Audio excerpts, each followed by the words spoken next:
la pena, nos faltaron por ahí abordar algunos de ellos. Vamos a abordarlos antes de poder continuar en esto de las etapas, ¿no? Y entonces, chicos, habíamos visto por ahí factores de ruido, los estudiados, error aleatorio, ¿qué más?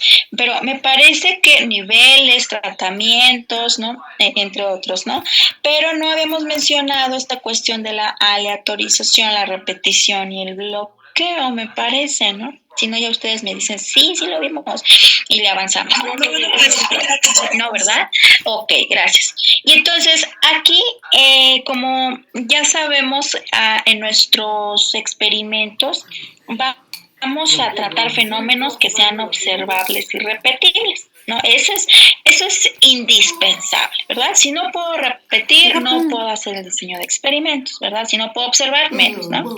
Entonces, aquí ese pensamiento que ya nosotros como ingenieros traemos estadístico, los conceptos de observabilidad y repetibilidad son inherentemente contradictorios, ¿verdad? ¿Por qué? Bueno, porque obviamente si nosotros podemos, o digamos que la observación consiste en que tú puedes estar observando, ¿no? Y por ende puedes estar repitiendo cualquier elemento, ¿no? Y la repetibilidad nos marca ciertos estatutos que nos dicen, a ver, espérate, ¿no? O sea, para repetir en estadística, no nada más es observar y agarra y corre otra vez el tratamiento, ¿no? Sino que tiene que ser aleatorio, ¿no? De hecho, cualquier cosa observada que nosotros como ingenieros podamos apreciar en el proceso producto o servicio, la podemos apreciar o la tenemos más bien que apreciar con variabilidad, ¿verdad? Teniendo esto en cuenta o teniendo esto más bien no en cuenta, ¿no? Más bien de manera consciente, tomando a consideración esa variación, nosotros sabemos que nada ocurre exactamente de la misma forma dos veces, ¿no? Bajo este supuesto, entonces nosotros, incluso las mediciones del mismo evento van a variar, ¿verdad? Si nosotros llevamos, por ejemplo, corremos un tratamiento, ¿no? Volvemos a correr ese mismo tratamiento, error, tache, ¿verdad? Porque estaríamos alterando nuestro experimento, estaríamos agregando una variación que va enfocada a nuestro criterio, ¿verdad? Entonces no podemos hacer nada con un criterio particular. Siempre tenemos que saber modelar, estudiar, analizar de manera objetiva, ¿no? Y entonces, o menciono esto porque digamos que las repeticiones, ¿no? O digamos, no pueden ser inmediatas, ¿sí? Tienen que ser de una manera consciente, separada incluso, para ser cuidadosos en la objetividad de nuestro experimento, ¿no? De hecho, la repetición en diseño de experimentos va enfocada a que nosotros corramos más de una vez un tratamiento, ¿verdad? O bien una combinación de factores, ¿no? Que es lo mismo, ¿no? Y entonces, aquí es muy importante que ustedes no me confundan el principio de medir varias veces, ¿no? Y con eso digo, ya repetí. No. El mismo resultado experimental, o sea, no es suficiente, ¿no? Repetir sí es volver a realizar un tratamiento, sí, claro que sí, pero no inmediatamente después de haber corrido ese mismo tratamiento anteriormente, ¿no? Sino cuando corresponda de acuerdo con la aleatorización, ¿sí? Y eso incluso dado que las repeticiones nos permiten a nosotros distinguir de mejor manera qué parte de la variación total de los datos se debe al error aleatorio y cuál a los factores, pues esto se vuelve muy crítico, ¿no? O sea, la manera en que nosotros vamos a repetir, ¿no? Cuando no se repite o cuando cuando no se desarrollan repeticiones, no hay manera de estimar la variabilidad natural o el error aleatorio, y esto dificulta la construcción, pues, de nuestro estudio estadístico, ¿no? Incluso no nada más, para cualquier estudio estadístico, esto es indispensable, respetar la aleatorización, porque de manera contraria yo estaría conduciendo el experimento, lo estaría afectando con un criterio personal, ¿no? Lo cual no se debe de hacer, ¿no?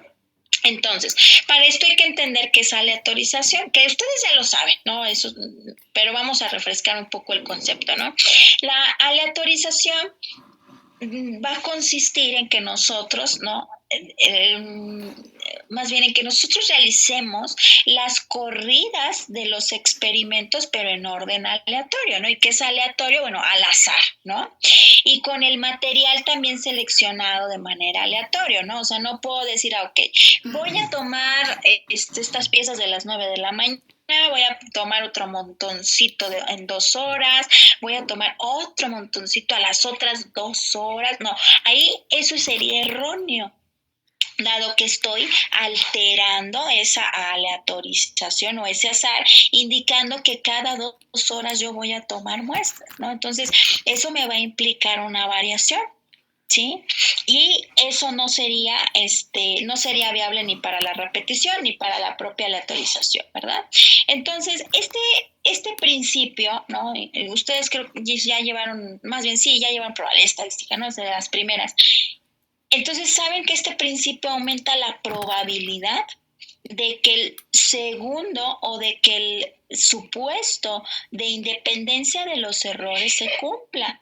¿No? O sea, si es totalmente aleatorio va a ser más objetivo, lo cual es un requisito para nosotros poder validar no solamente un diseño de experimentos, sino validar cualquier tipo de prueba estadística, ¿sí?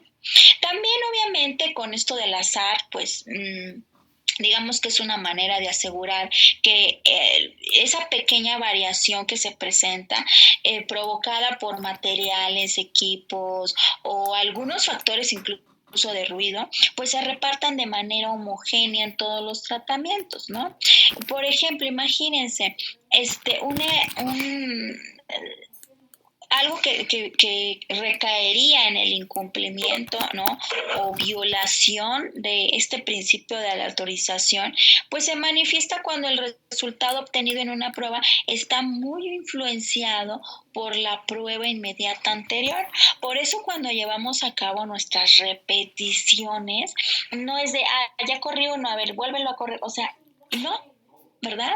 Recordando que incluso nada, absolutamente nada, ocurre exactamente de la misma forma 2 veces, ¿no? Entonces hay que prestar atención a esto, ¿no? Por otro lado tenemos el bloqueo, ¿no? El bloqueo, muchachos, es, a ver, aquí es un poquito más complejo. ¿Cómo haré que lo entiendan? Digamos que el bloqueo va a tomar de forma adecuada todos los factores que pueden afectar en mi respuesta observada, ¿sí? Pero digamos que nosotros al bloqueo vamos a suponer que un subconjunto de variables, ¿no? O de parámetros, datos, niveles, ¿no? Se van a obtener dentro de un bloque particular, ¿no? Es decir, un nivel particular para cada factor bloqueado, ¿no? Y debe resultar más homogéneo que el conjunto total de todos los datos, ¿no? Esto creo que lo van a entender mejor con un ejemplo, ¿no?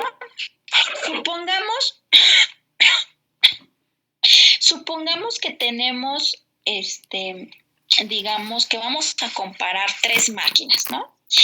Y entonces es importante, obviamente, tomar en cuenta al operador de las máquinas.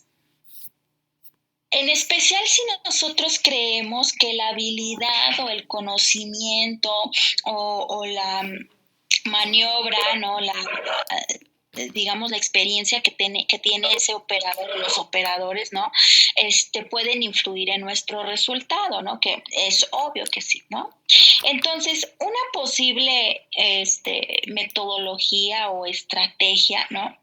Del bloqueo del factor operador sería cuando un mismo operador realizara todas las pruebas del experimento, ¿sí? Ahí estoy bloqueando cierta variación que me implicaría contemplar, bueno, si un operario X, Y, Z, A, ¿no? Van a realizar corridas de los experimentos, ¿verdad? Entonces, estaría aumentándole más variación y por lo tanto, o muy probablemente, mi doble, la variación que nosotros lleguemos a identificar, la mayor parte sea por un error aleatorio, ¿verdad? El cual recordemos, pues tenemos que tratar de evitar. ¿Verdad? Tenemos que tratar de que la variación enfocada por un error aleatorio pues sea mínima, ¿no? A comparación de un error por factores, ¿no?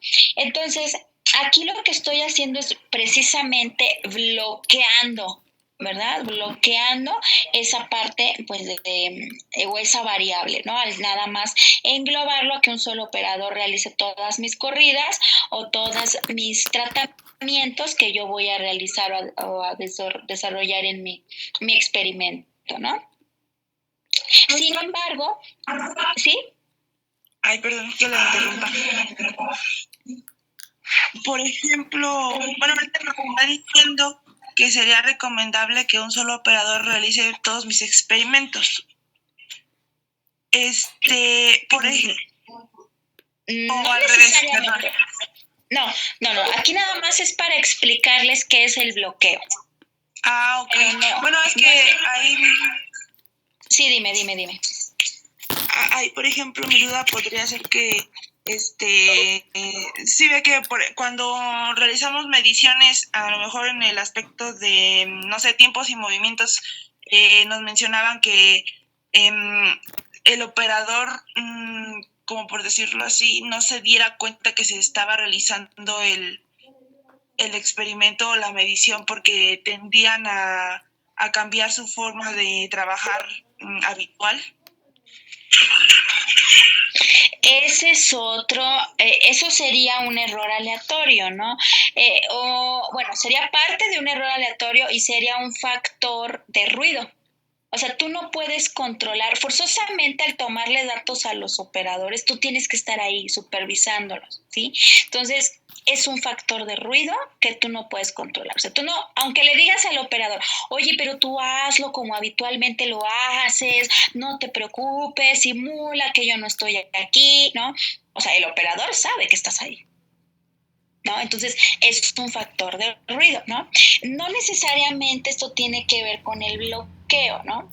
Pero sí nos va a afectar y es parte de la variación, como les decía, o sea, nada puede salir perfecto. En todo vamos a tener variación. Nuestra chamba es reducir esa variación. ¿Sí me explico? Entonces, pues sí, contra eso, pues no vamos a poder, ¿no? O sea, podemos figurar estrategias, podemos hablar con el operador, claro que sí, eso siempre se realiza, pero nada te va a asegurar que al momento que tú estás vigilando al operador es como precisamente lo que comentas, él lo realiza cotidianamente, ¿no? Y es algo a lo que nos tenemos que enfrentar porque no hay modo de controlar eso. ¿Sí me explico? Sí, maestra. Ok. Bueno, sí podemos controlarlo. Ahí esa incluso es un excelente ejemplo. Ese sería mi factor de ruido. ¿Cómo lo vuelvo controlable? Automatizando el proceso, ¿no? Ya, pero obviamente estamos hablando de modificar muchísimas cosas, adquirir una inversión pues grandísima, ¿no? Porque al automatizar un proceso, pues sí conlleva un costo, ¿no? Pero bueno, entonces, ya se me fue en que estaba con esto de los bloques. Ah, sí. Y entonces, eso, ahí estaría yo bloqueando esa parte de esa variación, no toda, ¿verdad? Pero estoy bloqueando parte de esa variación, ¿no? Sin embargo, ¿no? Podemos hacerlo de manera contraria, ¿no? Imagínense que ahora yo quiero experimentar con 4 operadores. Es decir, voy a hacer 4 bloques donde cada uno de ellos va a probar, eso sí, en orden aleatorio, eso sí, tiene que ser, ¿no? Las 3 máquinas que yo estoy figurando para mi estudio. Entonces, en este caso, la comparación de las máquinas quizás sea más real, ¿verdad? Porque ya no va a ser una sola persona la que esté manipulando la máquina, ¿no? Sino van a ser ahora, lo subí a 3 personas, ¿verdad? Pero aún así, bueno, que tenga estos 4 bloques donde cada uno de ellos prueba en las máquinas, ¿no? Cada operador va a hacer un bloque porque se espera que las mediciones del mismo operador sean más parecidas entre sí que las mediciones, digamos, de varios operadores, ¿no? Entonces aquí tendríamos que particionar por bloques mi experimento, ¿no? Pero bueno, aquí finalmente lo podemos hacer de esa manera y el bloqueo entra al particionar por cada operador unas corridas diferentes, ¿no? O estudios o modelaciones pues diferentes, ¿no? Pero eso ya...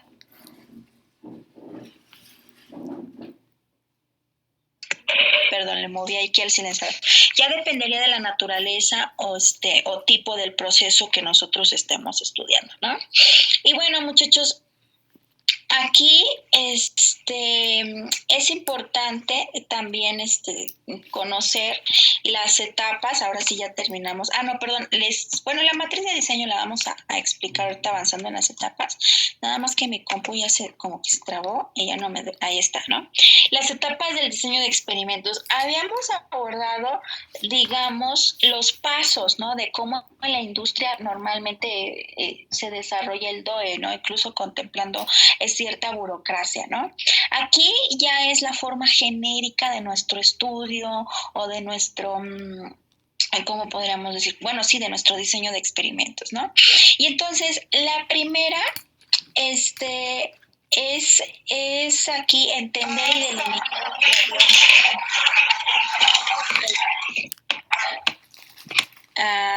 ¿Alguien tiene duda? No, se prendió por error, disculpe. Ok.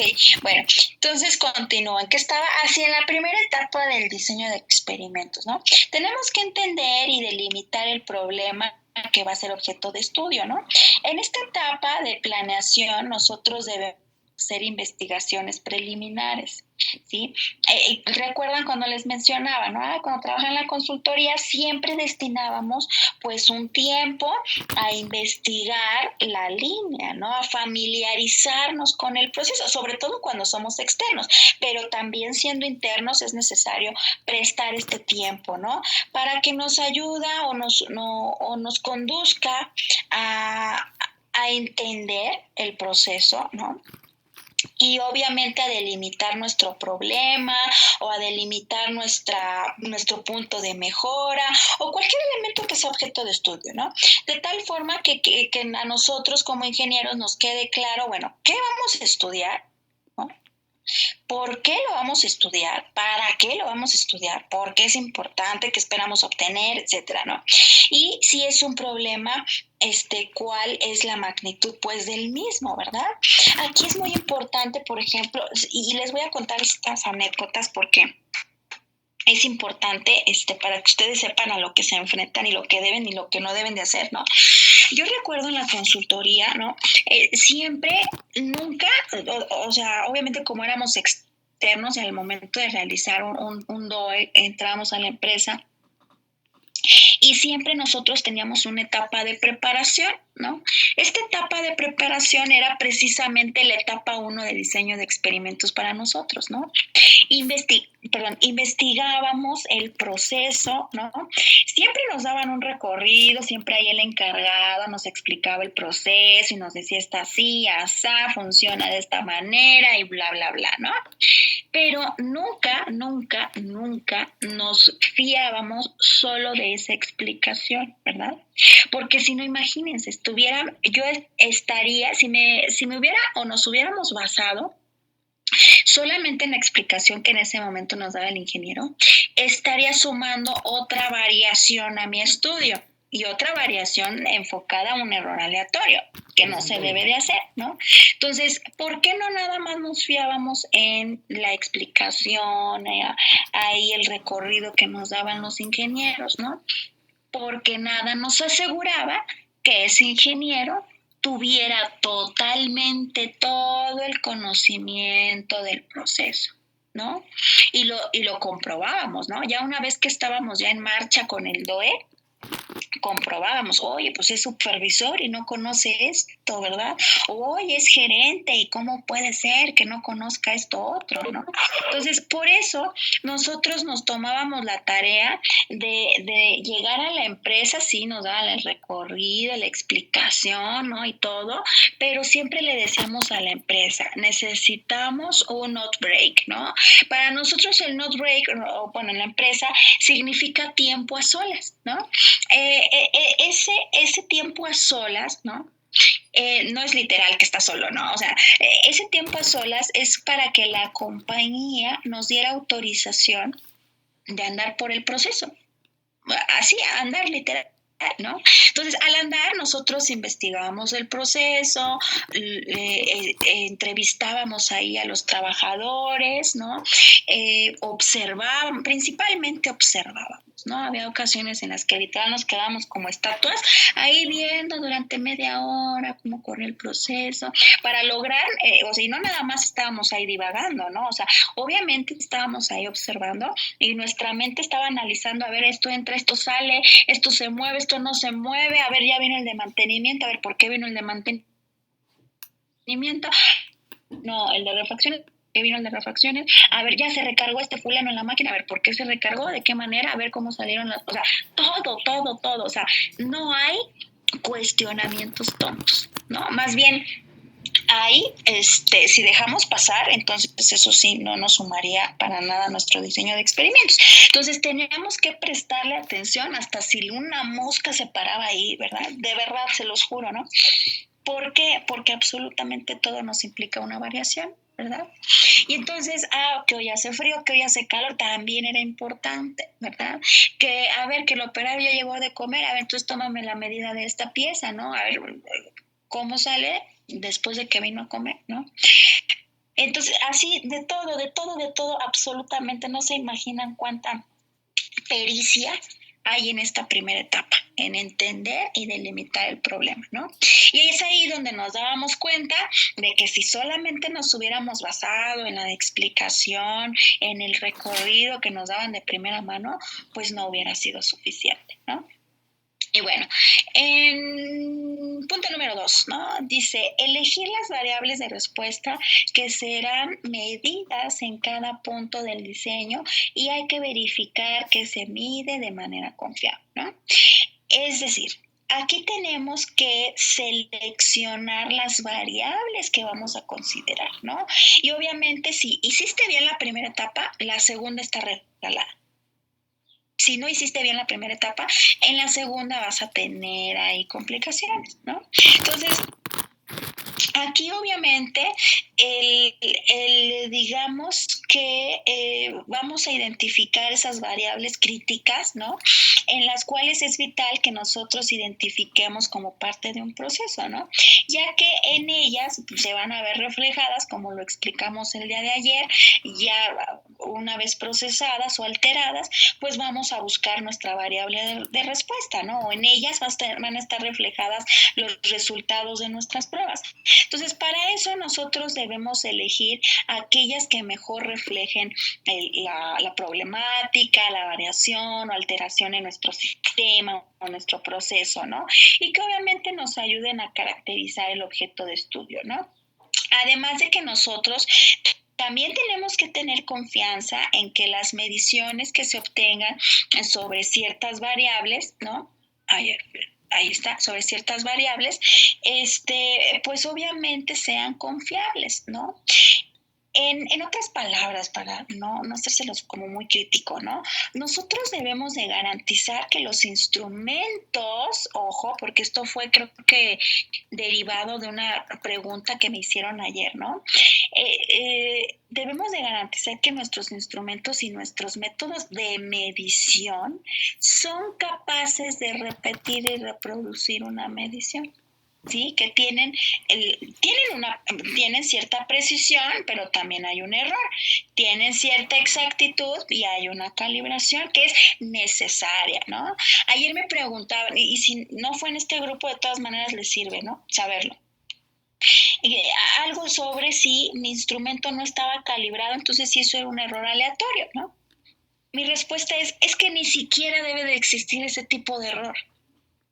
¿no? O sea, eso incluso tenemos que asegurar que nuestros métodos de medición sean totalmente capaces de repetir y de reproducir, que era lo que hacíamos en el MCA, que también tiene parte o toques del diseño de experimentos, ¿no? Pero tenemos que asegurar eso. Si no aseguramos eso, nuestro DOE va a estar mal. Si llega a pasar, sí, claro que es un error aleatorio, pero ¿qué les indiqué? Si en nuestro error o nuestra variación de nuestro diseño de experimento el mayor porcentaje está enfocado en un error aleatorio, está mal. Va directo al fracaso, ¿no? Entonces, es como si yo le dijera a un niño de primaria, oye, vamos a tener examen de geometría, y el niño llega sin su juego de geometría, entonces le voy a decir, no, mi chavo, pues ¿cómo, verdad? Regrésate a tu casa, ¿no? Es lo mismo aquí, ¿no? Hay cosas que ya o sea, no debemos de prestarnos ni siquiera que sucedan. O sea, ya de entrada, un buen ingeniero debe de estar contemplando, esto no debe pasar, entonces me anticipo, lo debo de preparar, ¿no? Pero bueno, aquí incluso pues la calibración es indispensable, es necesaria, es básica, ¿no? Ya no lo tomamos ni siquiera como algo a la deriva, ¿no? O sea, ya es de entrada que tenemos que asegurar una exactitud y una precisión, ¿no? Que era lo que veíamos en los MCs, ¿no? Aquí finalmente hay que recordar que los sistemas de medición pues son la forma en la que nosotros vamos a percibir la realidad. Entonces, si desde mi método de medición estoy mal, pues obviamente no voy a poder percibir esa realidad, ¿no? Esto más bien sería deficiente, ¿no? Entonces, las decisiones incluso que se tomen con base en ellos, pues pueden ser inadecuadas, deficientes, totalmente un fracaso, ¿no? Porque estuvo mal desde nuestros sistemas de medición, ¿no? Entonces, para que lo cuiden mucho, y es la segunda etapa, ¿no? Y es muy importante, ¿no? Después, tercero, dice, determinar cuáles factores deben estudiarse o investigarse de acuerdo a la supuesta influencia que tiene sobre la respuesta, ¿no? Es decir, no se trata de que el ingeniero a cargo que desarrolle el experimento tenga que saber a priori cuáles factores influyen, ¿no? Puesto que precisamente para eso es el experimento, ¿no? Pero sí de que utilice toda la información disponible para incluir aquellos que se considera que tienen un mayor efecto. Eso sí lo tenemos que asegurar, ¿no? Incluso cuando nosotros estábamos ahí investigando, ¿no? Cuando trabajaba en esta consultoría, que fue donde más realicé DOEs, ¿no? Estando directamente en empresa, realicé pocos, ¿no? Ya después me independicé del sector privado, ¿no? Bueno, más o menos. Y bueno, entonces aquí en la investigación, pues era muy importante precisamente determinar cuáles factores debían estudiarse más a fondo, ¿no? Sobre todo porque no somos todólogos los ingenieros industriales, ¿no? O sea, nadie, o sea, tú le pones un proceso, ok, se puede hacer experto, le pones otro, tal vez también se haga experto, le pones 3, 4, 5, o sea, no somos todólogos, siempre nos vamos a tener como que un área en la que nos vamos enfocando y enriqueciendo nuestro expertise, ¿no? Pero bueno, el trabajar en la consultoría, sinceramente, me panorama enorme de la industria porque iba viendo procesos diferentes, ¿no? Y más porque tenían que investigarse, ¿no? Por ejemplo, si yo detectaba que era importante, no sé, la viscosidad, ¿no? Entonces, no nada más, sí, la viscosidad, y se mide así, no. O sea, tenía que investigar, ¿no? Ok, a ver, en la viscosidad, ¿qué intervienen? ¿Qué parámetros? ¿Qué elementos? ¿Qué características? ¿Cómo se miden? Bla, bla, bla, situaciones, contextos, efectos medioambientales, o sea, todo de viscosidad. Y ya me volví experta en viscosidad. Presión. La presión influye, o sea, tenía, no nada más con lo que incluso observaba, encuestaba, ¿no? O indagaba en la empresa. Literal era una investigación, ¿no? Entonces, de esa manera, pues todo, si ustedes quieren aspirar rápidamente a gerencia, esa es la clave, ¿no? A veces me dicen, ay, maestra, es que usted nada más nos pone a investigar. Pues eso te va a dar chamba, ¿eh? Eso te va a dar posicionamiento en la empresa, ¿no? Porque si estás acostumbrado a investigar, pues ya todos los problemas van a ser pan comido en la empresa, todas las soluciones van a ser pan comido en la empresa, porque estás acostumbrado a actualizarte y a estar siempre un paso adelante, ¿no? Pero bueno, entonces continuamos. ¿En cuál estaba? En el 3, ¿verdad? 4. Dice, seleccionar los niveles de cada factor, así como el diseño experimental adecuado a los factores que se tienen y el objetivo del experimento, ¿verdad? Esto es que, digamos, hay que implicar el poder nosotros determinar cuántas repeticiones se van a hacer para cada tratamiento, tomando en cuenta, pues, obviamente diferentes elementos, ¿no? Ejemplo, ¿no? Cuando llegábamos a una empresa, ¿no? Nosotros les hacíamos la corrida del proyecto, ¿no? O sea, como la presupuestación, ¿no? Y entonces en el presupuesto obviamente venía establecido el costo, el tiempo, la precisión deseada, bla, bla, bla, ¿no? Trabajábamos normalmente a un 99.9% de confiabilidad o de precisión, ¿no? Entonces la empresa pues a veces nos decía, pues es que mira, tú me lo estás ofertando en un mes, ¿no? Y a mí ya me urge tenerlo en 15 días. Ah, ok, le hacíamos otro presupuesto a menor tiempo, mayor costo, ¿verdad? Porque se trabaja más, ¿sí?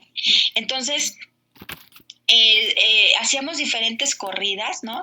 En el cual incluso había veces que teníamos que negociar con el cliente, ¿no? Dado que el cliente no era experto y a lo mejor para él implicaba, hay un DOES, nada más que me vengan, me hagan el estudio y me lo entreguen y bla, bla, bla.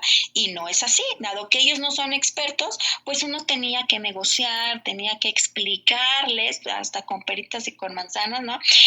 En qué implicaba hacer todo el diseño de experimentos para que comprendieran, pues, el tiempo, que nos estaban requisitando, pues a veces era imposible y otras sí era posible, pero pues aumentaba el costo, ¿no? Entonces, aquí obviamente en ocasiones las empresas nos decían pues no, ¿verdad? Entonces teníamos nosotros que reducir el presupuesto, ¿no? Acortarnos desde hasta el cuello, tomando a consideración un corto tiempo, ¿no? Pero ahí bajaba la precisión. Entonces le decíamos al empresario, ¿no? Pues mira, sí, lo que tú quieras, pero entonces tu precisión ya no puede ser del 99.9%, porque en menor tiempo, imagínate qué pasa. Pues no puedo realizar tantas repeticiones como yo pudiera, ¿verdad? A menor repetición, pues mi muestreo se acota, ¿no? Entonces, la inferencia estadística que nosotros obtengamos del estudio va a ser menor, con una mayor holgura de error, ¿no? Y lo entendía, ¿no? De verdad que lo entendía, ¿no? Entonces, había otros que nos daban un poco más de tiempo, ¿no? Y no exigían tanta precisión y el costo disminuía, ¿verdad? Porque nos exigían en algunas empresas un 95% de precisión. Entonces era también menor costo, ¿no? Y más tiempo, ¿no? Pero bueno, y es ahí donde se hace crítico determinar cuántas repeticiones se tienen que hacer, cuántos tratamientos, cuántos niveles, incluso cuántas variables vamos a tomar a consideración, ¿no? Y bueno, ese es el punto 4. Después nos dice en el punto 5, es planear y organizar el trabajo experimental, ¿no? A ver, muchachos, ¿por qué creen ustedes, no? A ver, primero tenemos que entender el objeto de estudio, después ahí ya ubiqué mis variables, determiné cuáles factores se deben de estudiar, determiné el número de repeticiones, etc. Entonces, ¿por qué casi al final planeo y organizo el trabajo experimental? ¿Por qué no desde un inicio? A ver, ¿quién me puede decir? Buenos días. Buenos días, Patricio. Yo entiendo que primero se debe como contextualizar digamos, sí, ¿no? Debes de conocer qué es lo que vas a estudiar, cómo llenarte de la información necesaria para poder determinar una planeación en cuanto a las etapas del experimento. Exacto, tienes toda la razón, Patricio, muchísimas gracias. Como lo dice Patricio, ¿no? O sea, hay que empaparnos de información primero, ¿no? Y sobre todo porque estos DOEs, no todos, pero sí gran cantidad de los DOEs son externos, por parte de consultorías externas, ¿no? Entonces, obviamente se tiene primero que empapar de información, ¿verdad? Se tiene que familiarizar con el proceso para saber, bueno, con qué voy a trabajar, ¿no? Ya teniendo el conocimiento de a qué me enfrento, ¿no? ¿Qué tengo disponible? Entonces ya puedo planificar, ¿sí? Con base en el diseño, pues ya bueno, ya empiezo a organizar, a planificar con detalle el trabajo experimental y pues las personas también que van a intervenir. La forma, digamos, operativa en que se van a hacer las cosas también es muy importante, ¿no? A veces esto nos ocasionaba conflicto en las empresas porque obviamente ¿cómo se llama? Ya sea el supervisor, el jefe de área, jefe de departamento, o había veces que hasta gerentes querían participar en el DOE, pero de manera, o sea, ellos querían hacer y deshacer, ¿no? Y pues con nosotros a veces se topaban con pared, ¿no? Porque nosotros no íbamos a arriesgar, obviamente, también nuestra marca como empresa o como consultora, ¿verdad? Nuestra competencia en el DOE por alguien que no era experimentado.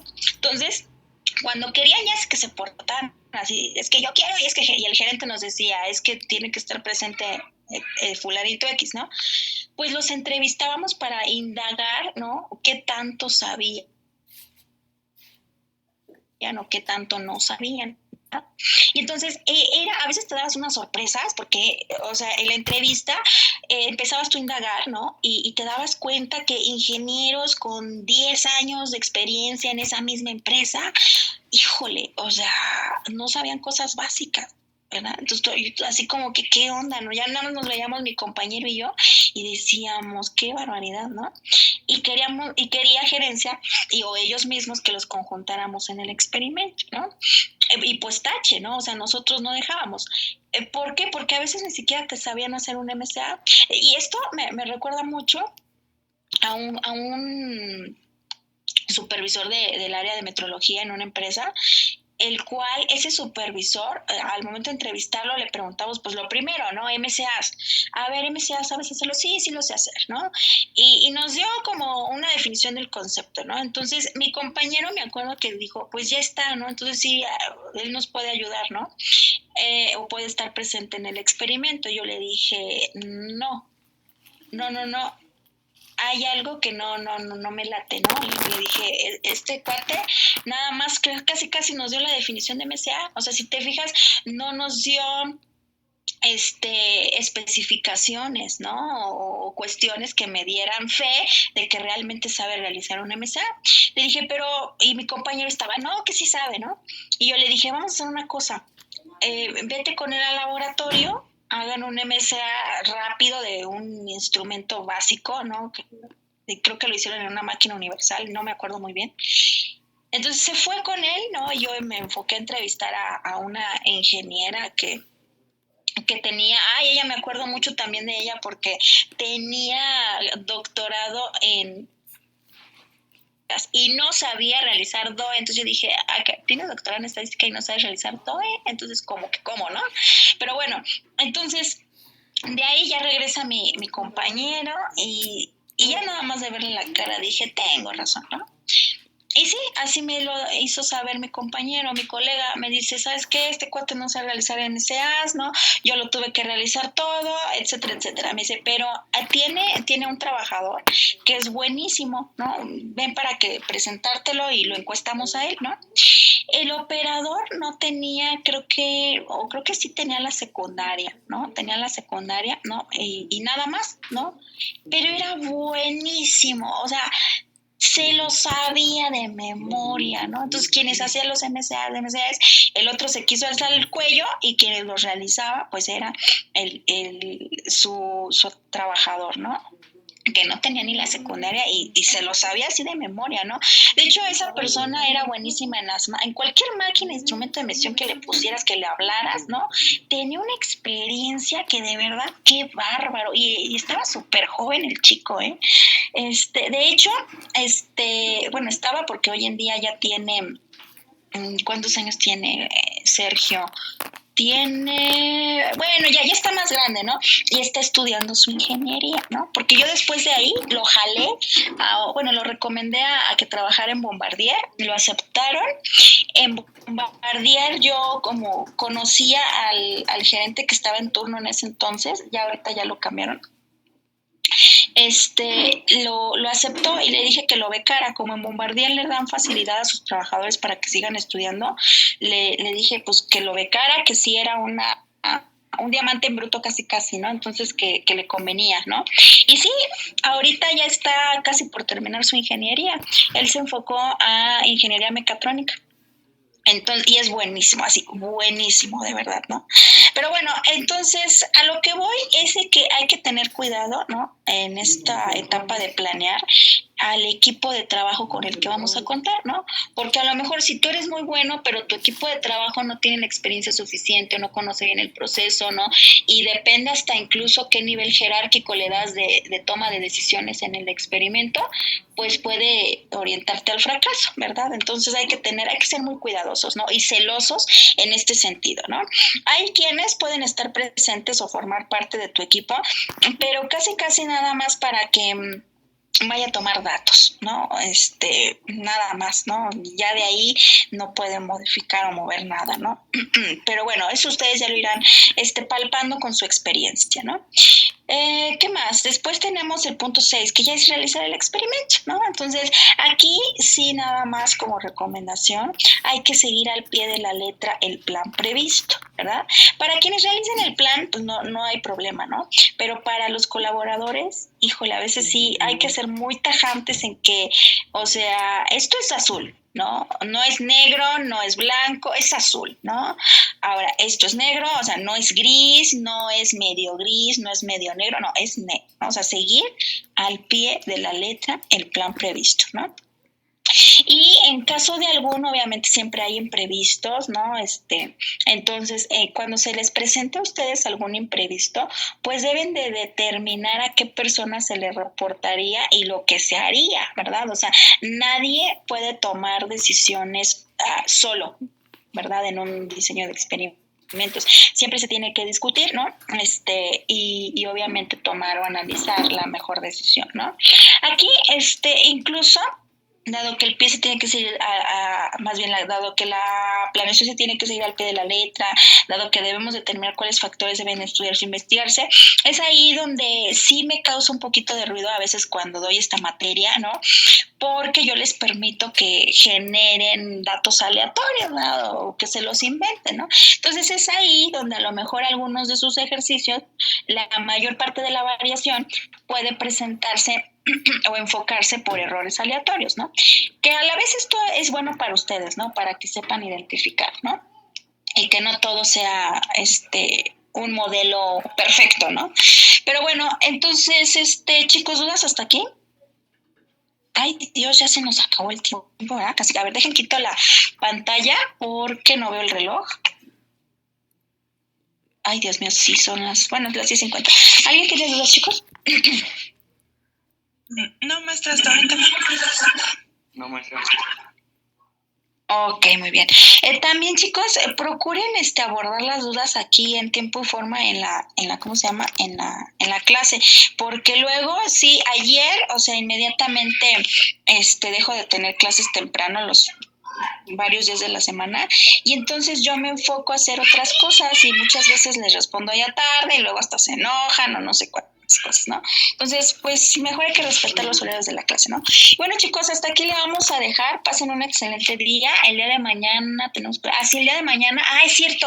A ver, chicos, mañana está lo del curso, esto del diplomado, ¿verdad? Entonces sí se hace como un merequetengue, porque sobre todo no, o sea, del diplomado todavía seguimos muchos a la deriva, ¿no? Y si no me dejarán mentir ahí sus tutores, ¿no? Entonces unos dicen que el jueves, otros que el lunes, otros que sí es necesario, que no sé qué, y entonces nos vamos a tener que conectar, ¿no? Y entonces esto es un problema porque atraviesa la clase con ustedes, ¿no? Ya sea en cualquiera de los dos ahí horas, ¿no? Déjenme ver porque todavía les digo, están a la deriva con esto del diplomado, ¿no? Sí les voy a pedir aunque sea una chance para ahorita ver si Esteban me contesta o el doctor Mario, no sé quién está ahí en EPAD, y me pueda decir más claramente, bueno, qué va a pasar, o sea, se tienen que dejar clases grabadas, ¿no? O cómo se justifica esto, ¿no? Porque todavía les digo, no han sido lo suficientemente puntuales. Entonces, por favor, chicos, se los confirmo por medio del grupo de WhatsApp qué va a pasar con la sesión de mañana, ¿va? Sí, maestra, mañana sería la clase también a las 9, como la vez pasada. Sí, estoy viendo, o sea, puede haber modificación, ¿no? Dependiendo de lo que me digan acá, en EPAT. Pero Okay. yo les trataría de avisar. Ahorita, de hecho, tengo una hora libre. Bueno, no ahorita la tengo a la 1 de la tarde. Entonces, esa horita la voy a ocupar para echarles una llamadita a iPad a ver qué me concretan sobre todo, ¿no? Y ya yo les estaré avisando inmediatamente por el grupo de WhatsApp, ¿va? Sí, maestra, nos parece bien, gracias. Ok, muy bien, pues entonces chicos, sería todo por el día de hoy, pásenla bonito, cuídense mucho, abríguense porque bueno, acá sí está haciendo como frijolito, entonces abríguense bien para que no se vayan a enfermar. Nos escuchamos el día de mañana, bye bye.